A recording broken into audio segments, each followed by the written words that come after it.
Are you serious? Are you serious, folks? There is a report out. There's a mystery object. It's a weird orbit. It's orbiting Neptune, and it cannot be explained by anybody in the who studies space.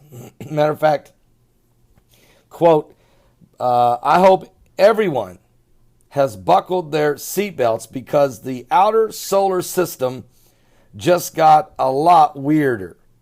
That's what Michelle Bannister, an astronomer of Queen's University in Belfast, tweeted out Monday.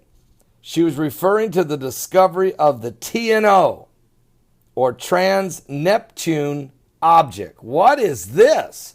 Hello, hold on, TNO. What? Yes, the Trans-Neptune object, something which sits beyond Neptune in the outer solar system.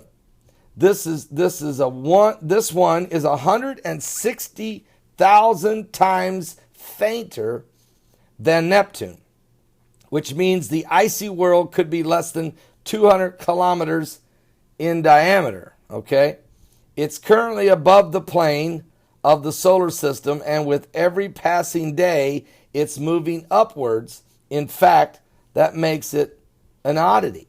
Okay, now the TNO orbits in a plane that tilted 110 degrees to the plane of the solar system. What's more, it swings around the sun backwards, unlike most of the other objects in the solar system.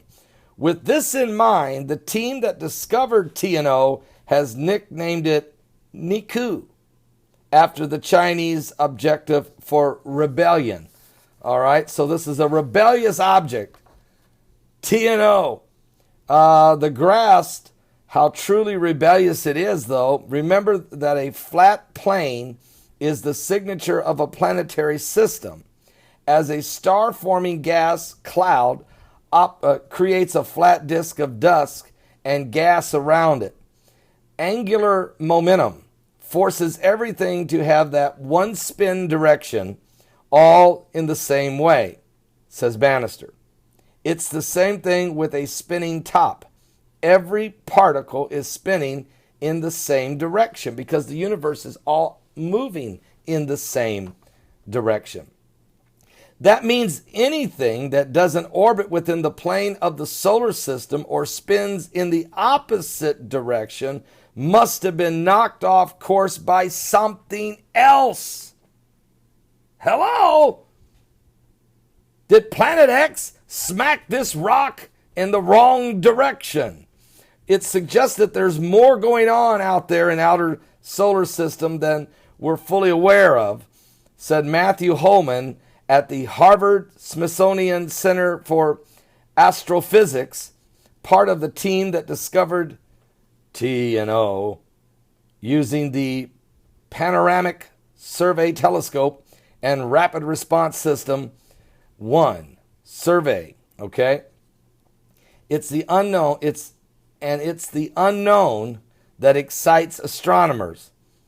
Quote, whenever you have some feature that you can't explain in the outer solar system, it's immensely exciting because it's in some sense foreshadowing a new development, according to those at the California Institute of Technology. Now, folks, we know that planet number 9, which is the new name for Planet X, or Nibiru, or Planet 7X, according to Gil Brazard.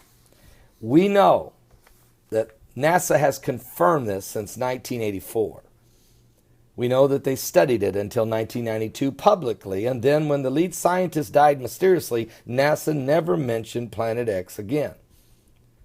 But I know I've spoken to some who have worked on what was called a Nibiru project for the government, and of course, they have continued to study this phenomenon. Now, another thing about this is this. In December of last year, 2015, there were some Chilean astronomers that spotted this planet again.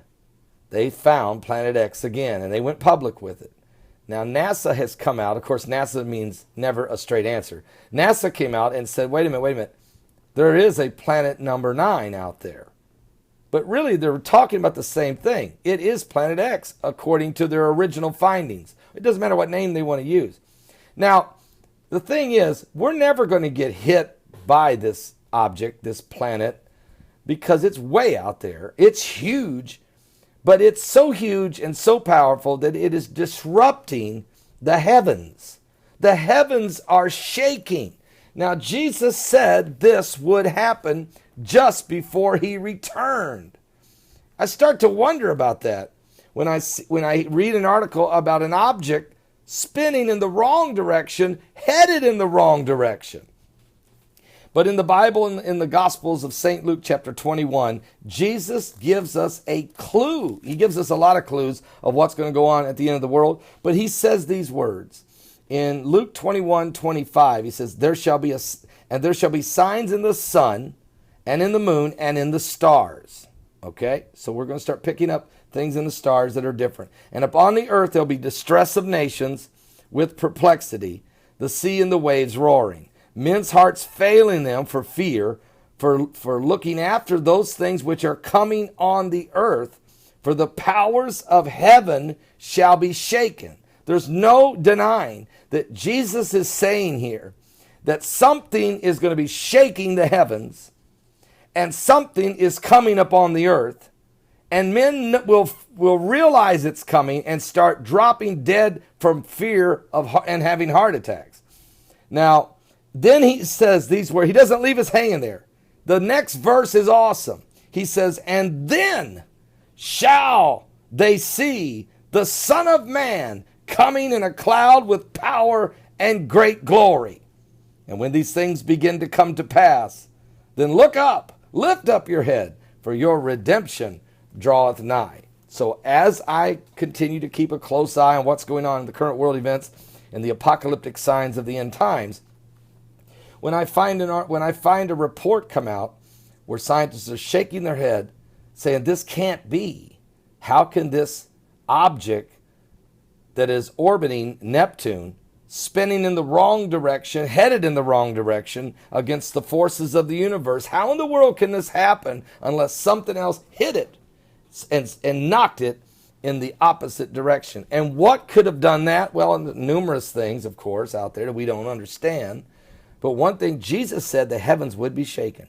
In other words, and even later you can read where he says, and the stars will fall from heaven like a fig tree casting its untimely figs. And then Revelation sees 2 major impacts, deep impacts that hit the earth and kills about 1/3 of the population. And Isaiah 24 says the earth is even going to be flipped upside down. I'm telling you that we're starting to see the precursors. We're starting to get a glimpse of what's coming. And we understand, as we see the chaos on the earth today, we are living in the last days. We're going to talk about this mystery object today in our live broadcast. I don't know if I can get Mike from around the world to call in today, or BP Earthwatch, if I because Heidi's not here to call them and set it up. But if they're out there and somebody watches video and can contact them, I would like to take a call from both of them. We've had this 7.2 earthquake last night out there in New Caledonia. It is affecting Fiji. There was a 6.1 earthquake that hit Fiji after that. We've got to talk about what's shaking the heaven and shaking the earth. Apostle Paul said that would happen in Hebrews chapter 12. When the Lord said, I will shake both the heavens and the earth. Okay? Are you saved? It's time to get to Jesus. It really is. It's time to come to Jesus because we are running out of time.